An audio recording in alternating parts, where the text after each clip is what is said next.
days of summer, so there are about, today counts as one of them.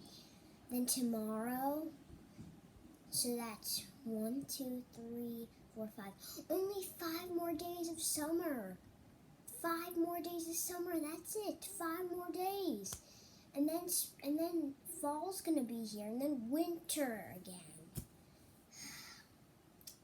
Well, we had enough summer for 1 year, but it's time to move on.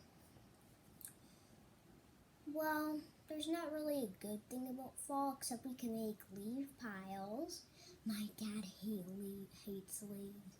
So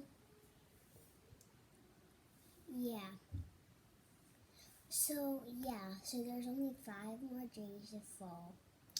So that's why we're going to a fall festival today, because it's Saturday. So we're supposed to do part 4 on Junie B. Jones, first grader at last. So it's really early. Let me see what time it is.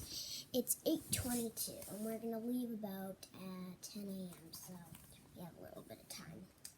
All right, so let's start on chapter 4. All right. Junie B. Jones, first grader at last. Book 18 by Barbara Park. Illustrated by Denise Brunkus. Chapter 4. Clucks. We drew and drew in our journals. Mr. Scary waited until all of us were done. Then he walked around the room, and he looked at everyone's pictures. He gave out shiny gold stars. First, he gave stars to Shamal and Chanel. "What great-looking dogs you drew, girls," he said. "Look at those floppy ears." Lucille raised her hand. "Look at mine, teacher," she said. "I drew a cat with pointy ears. See, my rich Nana has an expensive cat just like this. Its fur is a foot thick almost." Mr. Scary looked strange at her. "Really, Lucille? A whole foot of fur?" he said. My. He gave her a gold star and moved on. He went to a boy named Roger. Roger was in my same class last year. "Excellent job, Roger," Mr. Scary said. "You drew a man wearing a coat." The words man and coat were both on the board, weren't they? I did a little frown, because none of these words were actually sounding familiar. After that, Mr. Scary walked to Sheldon and Shirley. "Cool bat and ball, Sheldon," he said.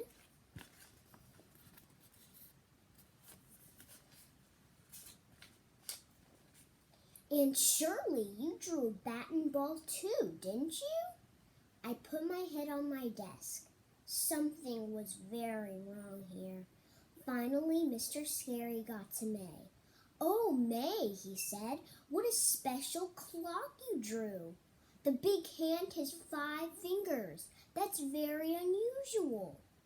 "Yes," said May, "I created it myself. Plus, clock was the hardest word up there. Wasn't it, Mr. Scary? I am the only one who even knew the word clock, I bet." Just then, my stomach felt sickish inside. I closed my journal and stuffed it in my desk. Mr. Scary saw me. "Junie B," he said, "don't you want to show me your drawing?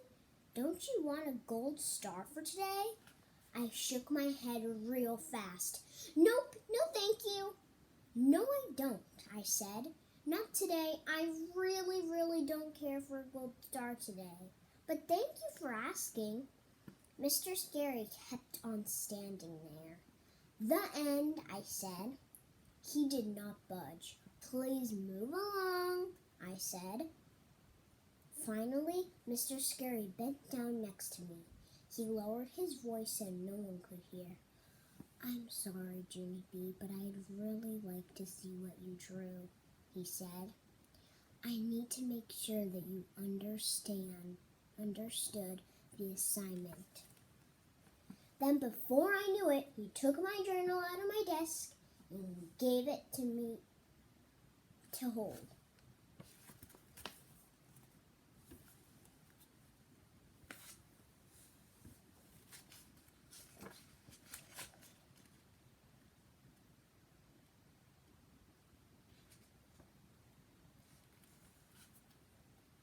After that, he walked me into the hall, and he let me show him my drawing in private. And guess what? He liked it, I think. "Oh, wow, look at that, Junie B," he said. "You drew a wonderful picture of, he kept on looking. A screaming chicken," I said finally. Mr. Scary did a strange face. "Yes, right," he said. "It's a screaming chicken," I said again. I pointed at the chicken's mouth. "See how it's screaming? Cluck, cluck, cluck." I used capital letters for the clucks. Capitals are for screaming, correct? "Well, yes, I suppose so," said Mr. Scary.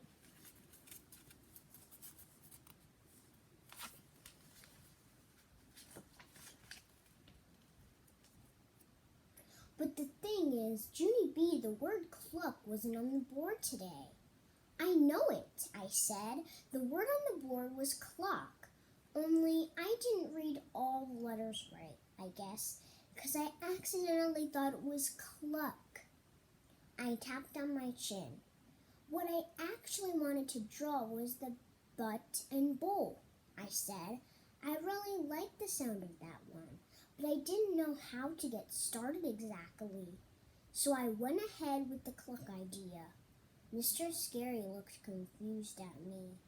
"The butt and bowl?" he asked. I smiled, kind of embarrassed.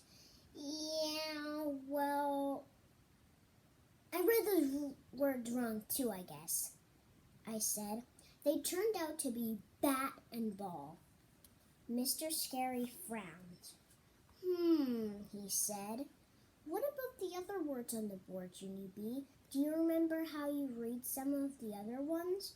How about dog and cat, or coat and goat?" I thought back. Then I made my voice real quiet. "Dug and cot and coot and ute," I said. Mr. Scary nodded his head. Then he patted my hand very nice, and he gave me back my journal, and we walked back into room 1. All right, well, that was the end of chapter 4 of Junie B. Jones, First Grader at Last. So let's talk a little bit about that chapter. So I think this is the part where she gets glasses because Mr. Scary is starting to realize that Junie B's not really able to see anything on the board, and she just drew random things up there. She was saying words wrong. So we'll see what happens next. I'm going to start the video again in like 5 seconds. Alright, but until I see you guys, stay safe and healthy. Bye-bye.